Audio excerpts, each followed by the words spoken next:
নমস্কার বন্ধুরা, আশা করি সবাই ভালো আছেন। আপনাদের মাঝে হাজির হয়েছি আজকে ডাটা দিয়ে লইটা মাছের একটি চচ্চড়ি রেসিপি নিয়ে। তো দেখতে থাকেন আর শেষ পর্যন্ত ভিডিওটি দেখবেন। যদি ভালো লাগে তাহলে অবশ্যই লাইক, কমেন্ট ও সাবস্ক্রাইব করে যাবেন।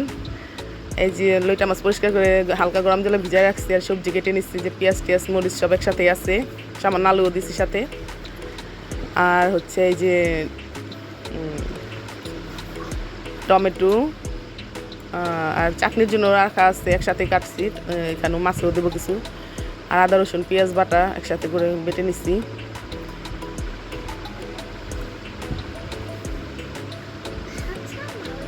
তো চলে যাই রান্নায়।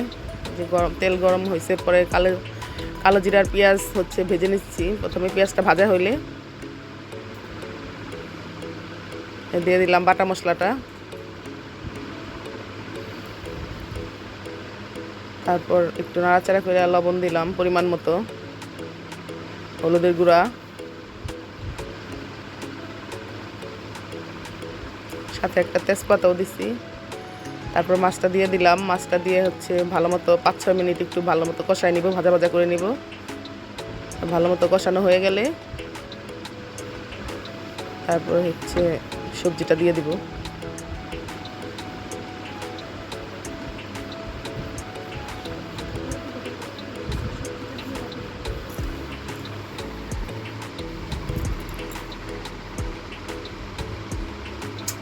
দিয়ে দিচ্ছি সবজিটা।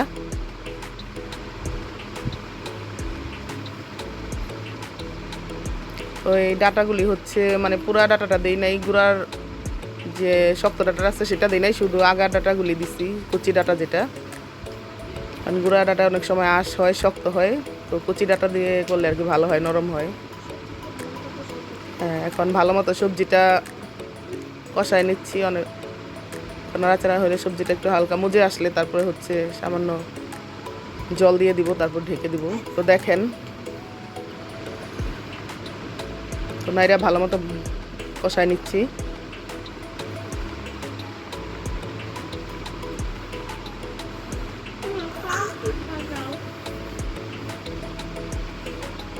জল দিয়ে দিলাম পরিমাণ মতো, হালকা একটু নেড়ে ছেড়ে তারপর মিশা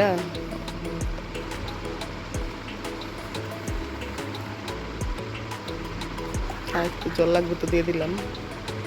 আপনারা যতটুকু সবজি ততটুকু পরিমাণ মতো জল দেবেন।